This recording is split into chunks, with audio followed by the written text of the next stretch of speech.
I'm going to direct you to go into that place in time and space and consciousness where you are a traveler, the blue-gray being that we have been talking to. And when you connect back with him, and you're back in his body or in his consciousness, let me know. I'm here. Good, thank you, and welcome back. So I want, first of all, to ask you a couple of follow-up questions to the previous sessions. So you were telling me before that on your planet you have different groups or tribes that everybody belongs to. And we have talked about two tribes so far, the breeders and the travelers. Can you tell me about any other groups in addition to those two? There's the priests, that the ones who keep the temple, the Right. city. They stay in the city where we go and communicate and congregate together. A form of celebration, a form of gathering together to strengthen each other. As a reminder, the rest are just part of the traveler tribes, a variety of traveler tribes or groups that are like family sets, but not like you would think they are here, like mother, father, children, but it's more just long-term connection with one another, like soul family versus physical family. Now, when you were talking about the priest city, you said that the only people that can enter into the temple are the select group of souls that are part of a specific bloodline. They are sort of the original holders of the flame, if you will. So does that group then come back or stay only within that particular function? Because you said that other groups can change the assigned tasks or the assigned purpose. Those priests are the ones who hold the memories, the bloodlines. They're the original. They stay in that area. They don't change like we do. Travelers can choose to travel or stay, depending on what they choose to do. The original bloodlines are a central point to our society. Their purpose is set, and they don't change that. Mm-hmm.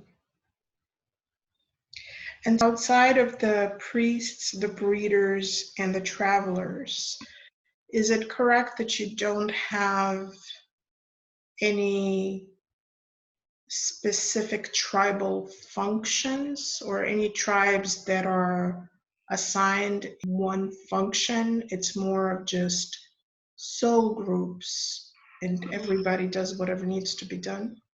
Mm-hmm. Due to the ability of communion, the communication, we're all connected, so it's like we're all one anyway. So everybody just knows what they're doing or need to do or want to do. Okay. Now, I want to clarify something that you said because you mentioned several times that you don't use fire on your planet. But when you were talking about the simple dwellings that you live in, you said that you would have a hearth and then around it some sort of place to sleep. What is that hearth for? It's not a fire hearth, it's more of just a central gathering place. Everybody is usually out either learning to communicate better, learning how to grow, or they're doing basic home duties like gathering food or cleaning or maybe just being together, hanging out. It's a very simple society. It doesn't need a lot of work to maintain because it's so simple. Okay, thank you for that clarification. Now, I'd like to also understand a little bit better your role on Earth because you said that you travel to explore and learn. But also last time you said that you have attempted multiple times to help humans and you have failed. I don't know if maybe not you personally, but your species. So that tells me that there was a certain intention to help humans. So do you come to Earth with an intent to help humanity, or does it kind of happens when you see that we need help? We came here for a purpose, all of us. We've done this before, and we're trying to assist, but it doesn't always work. So we're still in that process. We come and go. We go to other places besides Earth. We're all over. Anywhere there's civilizations, and sometimes not. But Earth is unique and special because of the planet itself and the connection between the humans and the planet. But their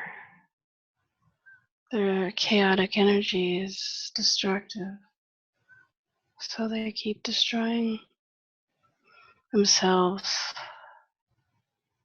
and they come back in cycles. It happens in cycles.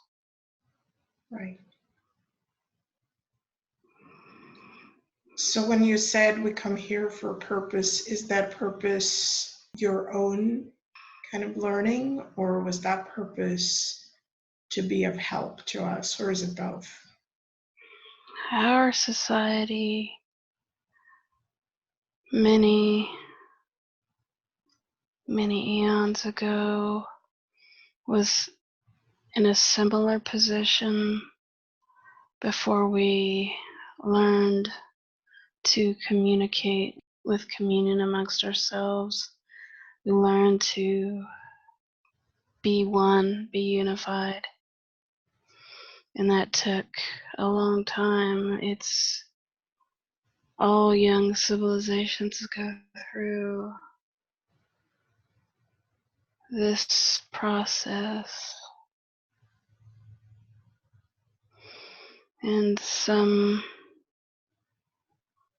other civilizations agree to come and assist though you can't interfere with their free will. It's just like being mentored by an experienced civilization, but humans have the right to still do as they choose.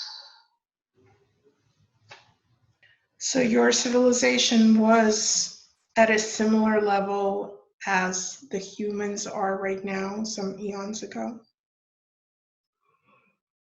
It's been long. We learned how to get along and deal with one another, and we accept each other as brothers and sisters. There's no time. It's hard to describe, but it's a long, many eons ago. So we learned and went through the same growth process, very similar. And so now we go out. There are civilizations that develop like this. And over time, over experience, over cycles, they learn, grow, expand to join the rest of us in the cosmic brotherhood. Some don't make it, some destroy themselves, and then some do. And in your civilization right now, in your society, do you sometimes have disagreements, or are you all of one mind? We are all of one mind. There can be no disagreements or arguments or fighting or violence when you're all connected as one. Do you feel the connection and love of your brother and sisters because you can feel them as your own? Of course. Then let's talk about your experience on Earth. Are you able to identify and stay in touch with other travelers that are currently incarnated on Earth? Yes. And approximately how many of them are here now? Thousands. I see. And do you stay in touch at an energetic level, or do you actually physically connect in life? Energetically all the time. Physically sometimes for a purpose. Are you able to identify any people in Deborah's life today that are travelers as well? Yes. You don't have to name them here, but would you please give her a mental note about who they are? Yes. Does she understand? Yes.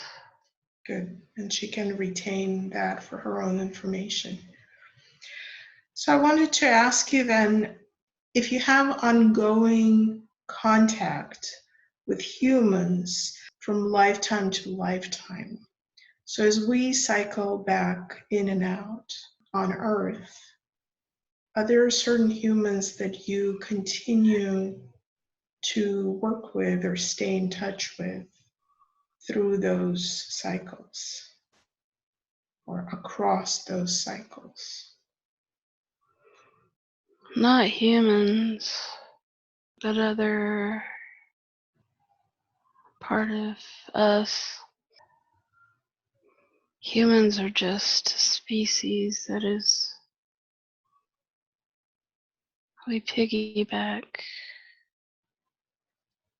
on them, assisting them, mentoring them to evolve and grow and mature. So it's not the humans that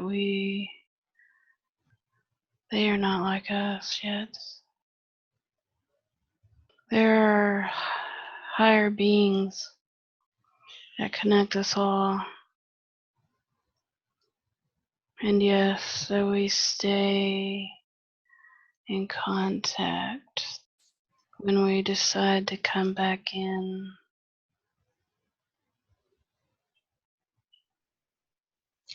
So are there contacts where you kind of pick up where you left off, maybe at a soul level, with somebody that you were in touch with before? Does that make sense, what I'm asking? Do you have contacts where you mentored, let's say, a soul before, you come back again and this soul comes back in a new human body? Do you reconnect and continue that working relationship, or do you only work with other travelers? We work with a multitude of beings who come into this time space to also help the humans. This is why generations of humans are important, because we can come in a generation, in a bloodline of humans, and continue our work from generation to generation. Humans have to be brought up together as a whole, and we do our work through generations, through bloodlines. I see. So what about your connection with, in the current life, with people like me, for example, who help bring your message forward? Is our connection accidental, or was it something that you sought out and sort of guided us to find? Not accidental, for a purpose. Okay, and what was your purpose in this? What were you looking for? This kind of energetic exchange helps more than just these two humans. It will reverberate out. The information will help others. The energetic exchange of the information will help a lot more than just these two. What about the choice of the individuals? Is there a connection between us? Yes, we have been together before. On Earth? Yes, we have been working energetically together for a while. Just in this lifetime or before? Before. Okay, thank you. I want to then ask a couple of specific questions about Deborah. She's interested in knowing about her out-of-body experiences and what they mean, and I guess where they take her. Can you help her understand those better? Yes. The out-of-body experiences is an educational program meant to remind her of the larger portion of herself, and to show her the experiences that will help trigger the things she needs to become aware of to utilize her power. This is needed.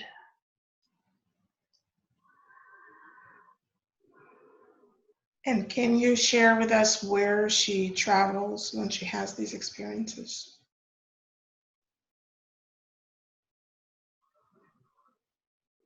There is a multitude of places that are used, that are shown.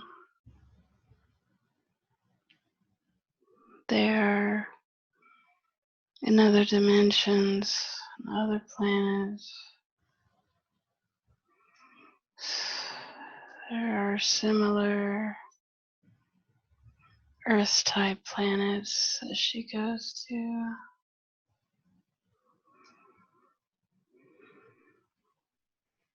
And how does it help her when she comes back? What information does she bring with her?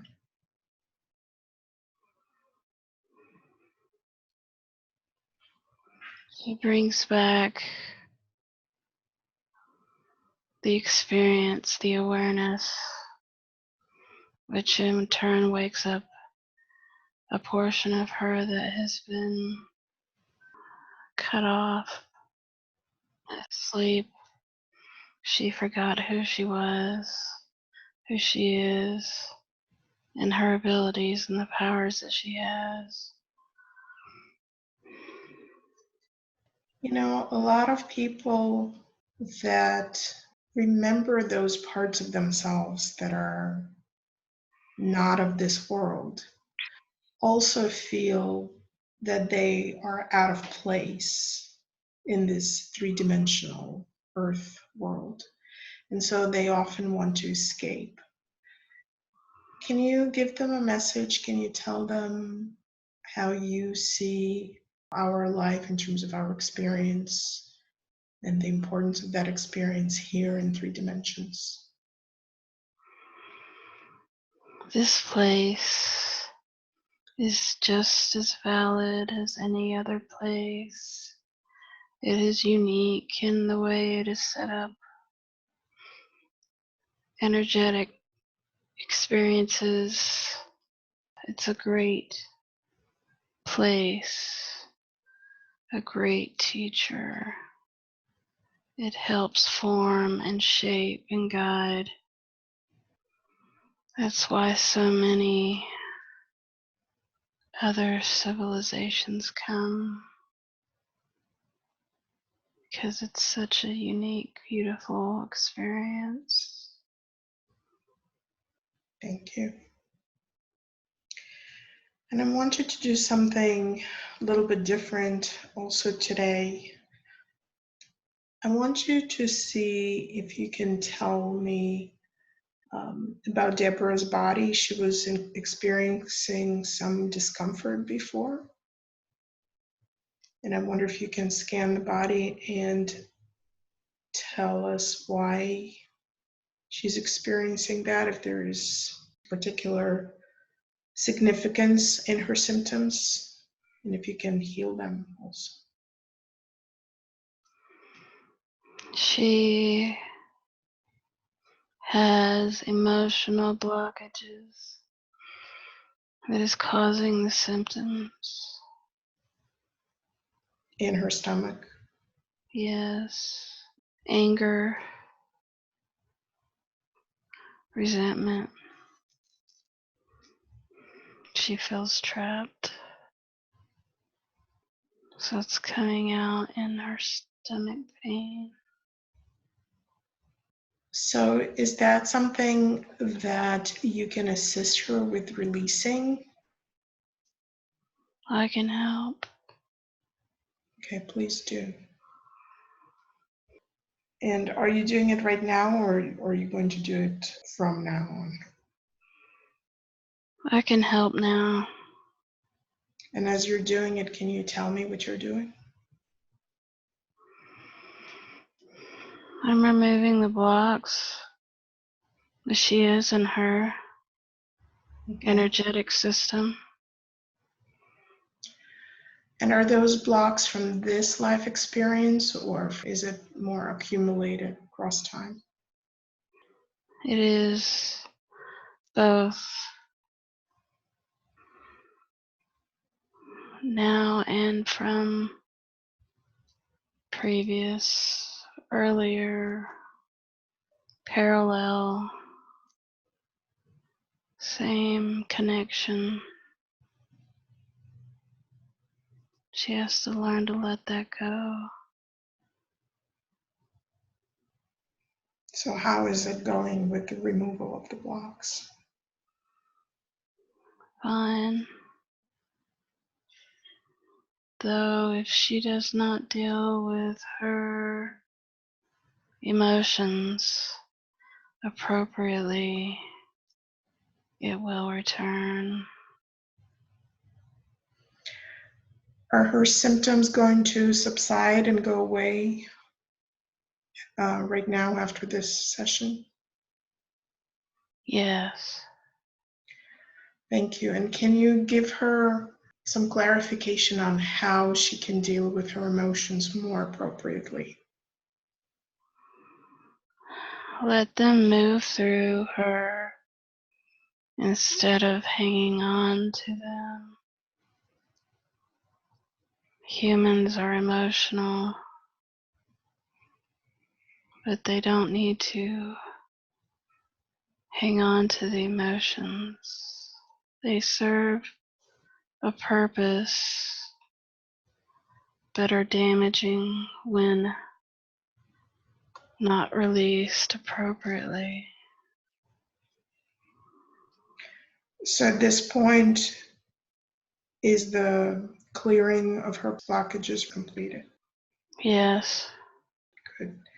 I really appreciate you helping her on a physical level.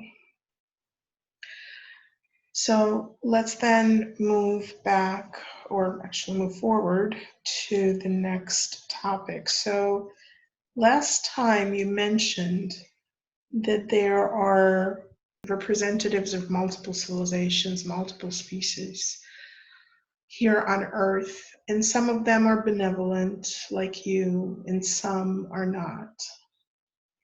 Can you give us some more information about the species that are not so benevolent towards humans?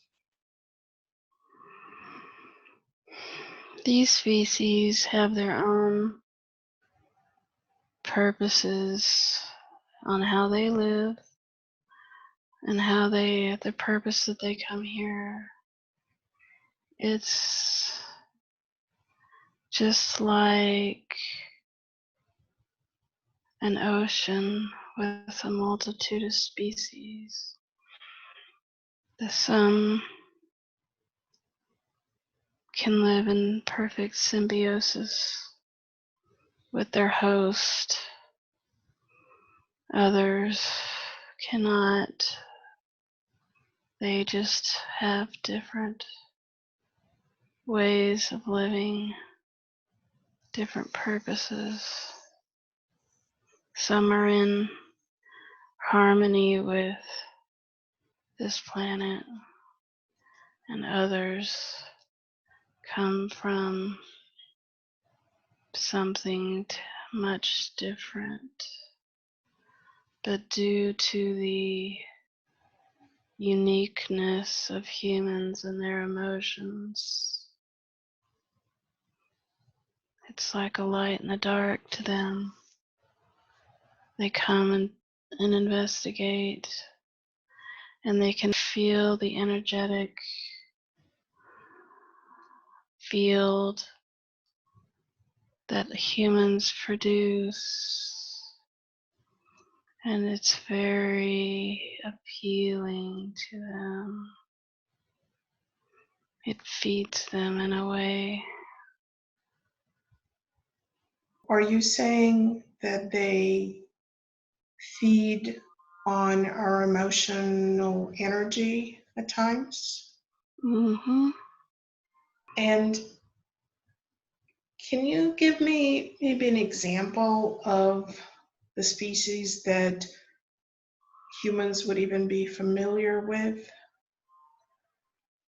we do know some of the alien species that we have come across, or some of us have come across. Are there any that we know that are negative like that? They are multidimensional beings that feed on our negative emotional responses. So they feed on negative emotions, not on positive ones. They are attracted to the negative emotions. Yes, it is what powers them. I see. When you say multidimensional, so they stay in an energetic body that we cannot perceive physically? Yes. Some of humans can perceive, but most do not. There is a lot of anger and rage these things produce. In humans, it's like a response to their nearness. They're here, but they're not here. They're around us all the time. There are beings around us all the time. So can you talk more about that? So does it mean that humans respond to them emotionally, or when humans have negative emotions, they are attracted to that, or both? Both. Humans have their own emotional response. If they don't hang on to them and let the emotions flow through them, that is a healthier way for them to live in connection with the earth.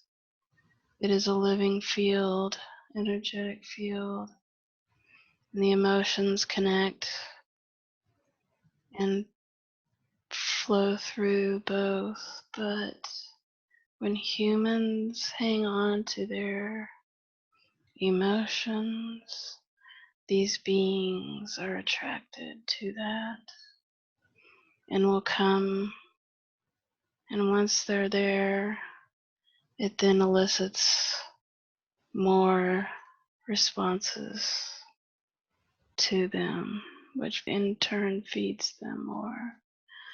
That's why there's so much violence on Earth. Are they able to actually attach themselves to humans? Yes. And they become sort of like energetic vampires then? Yes. So is that what some people perceive maybe in lucid dreams or in nightmares sometimes? Yes. Okay. And so what's a good way to detach a being like that from oneself? Removing the emotional blocks, connecting to Earth, meditation to ground yourself. The humans are so easily distracted that they don't do this very often because they keep creating repetitive emotional cycles that these things feed on, and then in turn create more through their nearness. All it would take to get rid of them is to stop,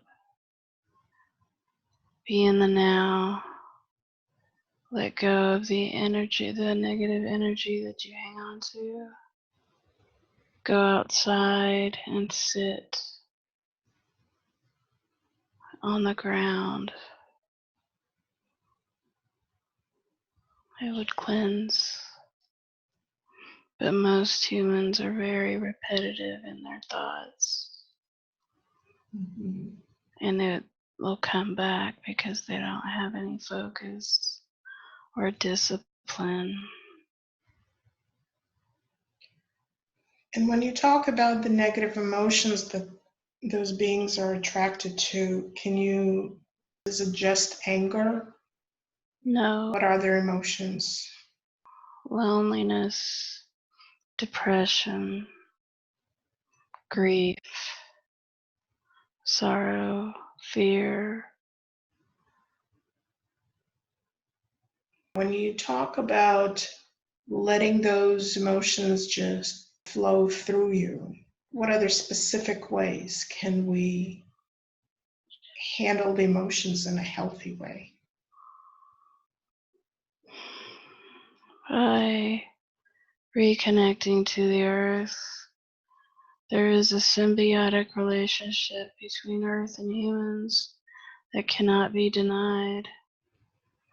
Their energetic field is strengthened when they are connected appropriately to the earth.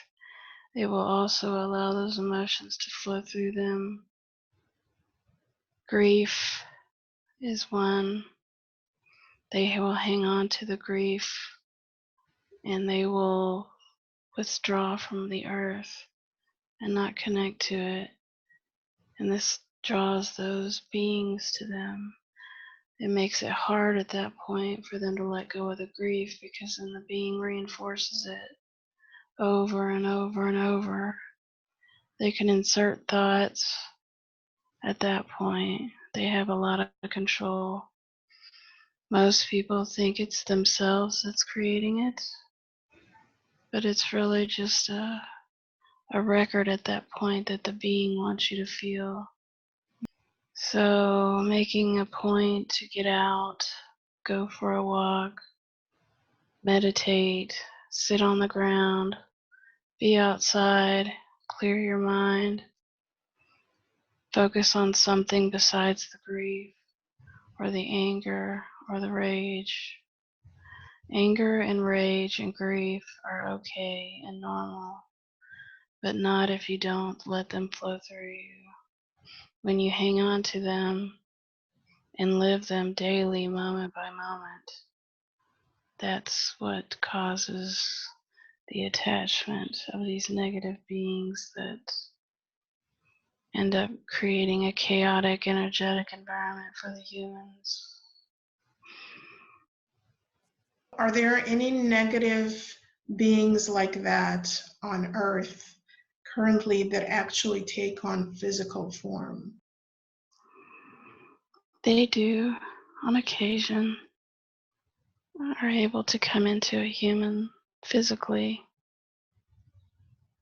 There are humans who are empty, and this allows them to come. Mostly they are multidimensional. They have more ability in that state. Humans do see them in the astral plane when they come. When their focus is not physical, they can sense them, sometimes see them. Do they appear like shadows sometimes? Or like dark beings? Yes, they are very dark, black looking in most respects. They have terrible energy about them. Most humans do not like to be in their presence willingly when they're aware of them. But yet again, most humans are so distracted by their physical life, they have no idea. You said that some humans are empty. Can you elaborate on that? Humans are not evolved creatures as of yet.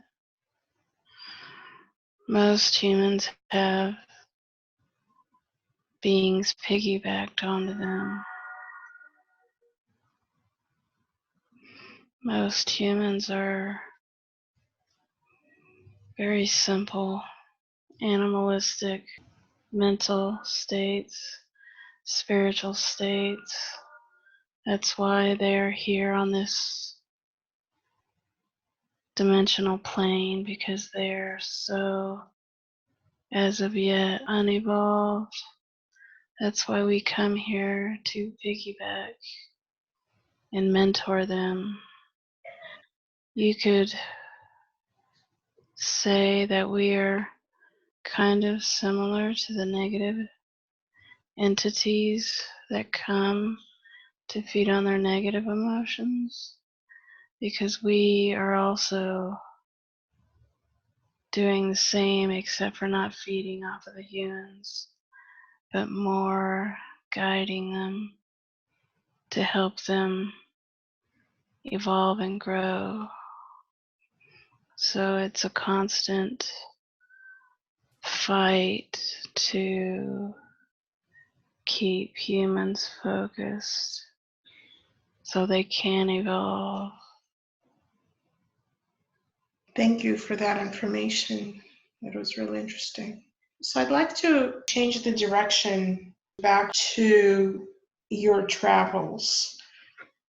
You have been to multiple worlds and have seen multiple civilizations. So I wonder if you can share with us information about another place where you have been and just take us there.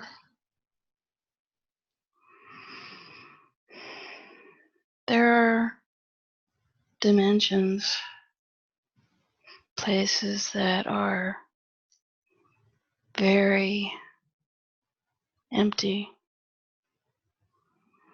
of life, of anything. It's dark, empty places, like a primordial area. Mm-hmm. Sometimes we go there to recharge ourselves,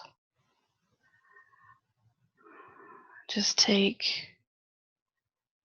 time to be with ourselves.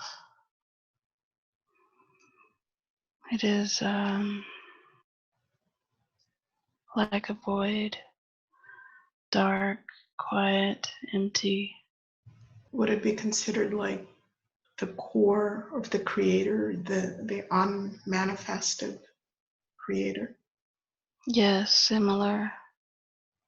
It is a place to rejuvenate, to come back to your center. Many beings do this. There are uncounted species, life forms in creation with as much variety that you could possibly dream of. And I have gone to many of these. Even so, there are even more that I have never experienced. It is all learning. Can you tell me about a civilization maybe that has either parallel history to humans or has been in touch with humans? Yes, there is a civilization that is much older, very, very, very old. And this civilization reaches out to new, younger species when possible, to ease them in their growing. But this is a free will universe that we are in.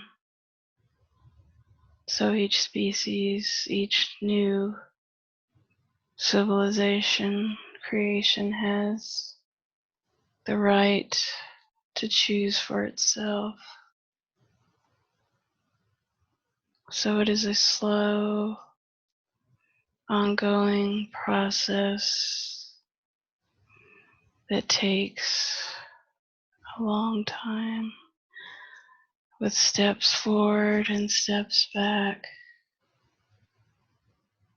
depending on how you perceive growth. It is all useful. So this civilization that you're talking about, is there a name that we know it by? No, it does not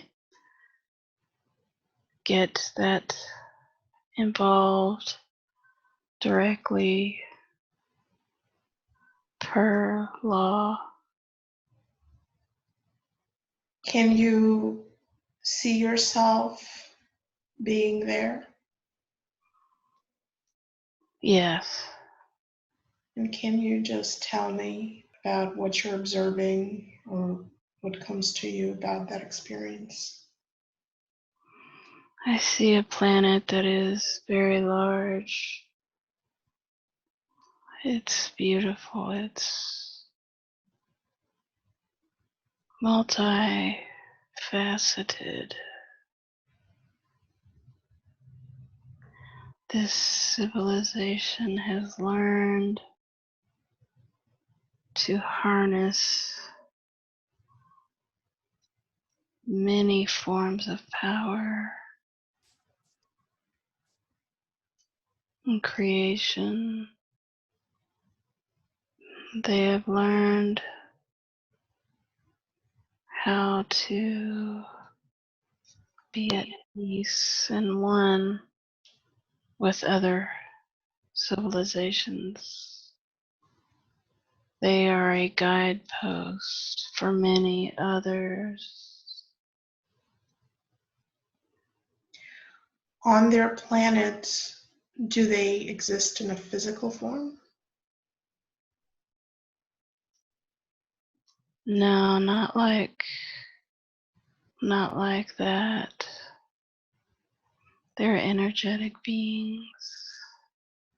How many dimensions do they exist in?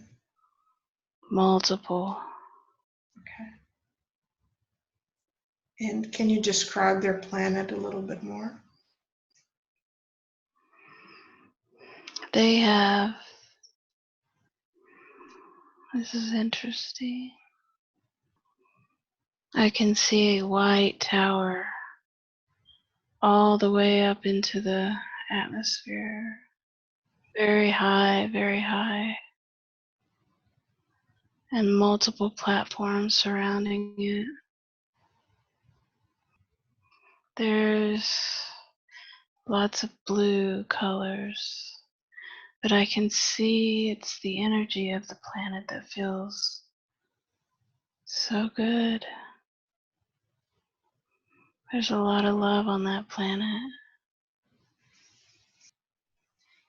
And that tower is a physical building? No, it is there, but it is not like Earth. These beings exist on higher dimensional levels. I see. And what is the purpose of that tower? It is just a monument to their civilization. It is their central hub for their civilization. They don't live on the surface. They're everywhere. Do they travel like you? Yes, but not the same. Their energetic selves keep them up in that different area. It's not accessible to most. They stay there, they don't need to leave. Okay. Can you compare them to your civilization in terms of age? Are they as old as you, or older, or younger? Older, much, much. We are young to compare to them. Wow. Is there anything else you would like to tell us about them? Is there a name that you would give them or you call them by? I don't have their name. I just see them as they're white, tall, long, beautiful. They just feel a certain way. They have an appearance, but it's not set. Energetic changes. But they feel amazing. And do they have different genders? No. And so you spent one cycle of life there? No, I don't spin cycles. I just go as a experience to, I don't get to their, it's like I'm looking at them from afar. So I can't come close for some reason. I can see them, but I can't get that close to them. And when you see them, are you looking at them from your planet? No, I'm not sure exactly where I'm at, but I'm close enough to see the planet.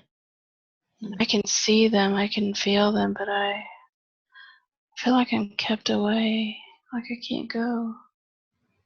Are they keeping you away? I don't think so. I think it's me. Is it the difference in your vibration?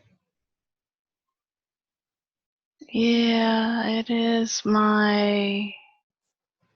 they're very advanced. I'm not so much. I'm just a traveler. And do you understand or know what their purpose is, I guess, or direction maybe, as they stay around that planet? Is there something in particular that they are moving toward or working toward? They've evolved through, they're like this, they're evolving, but they're much more evolved than the rest of us. They're a prime example, a shining beacon of perfect harmony, of love. They're very advanced. And do you know where they started? How far they have come? They have come as far as everybody else. We all go through these stages. We all come up together as a civilization, or we don't come up. If we can't come up, we don't. Some take a long time to do this. They have advanced, they came up together through love and harmony. They feel energetically balanced. So are you saying that at their starting point, let's say, they were similar, not the same, but perhaps similar to humans or what we were going through? Yes, all creations start off that way. Very good. Thank you. That gives us hope. So I want to thank you for all of the wonderful information you shared with me today. Is there anything else you want to say as a parting message to humans, to me, to Deborah?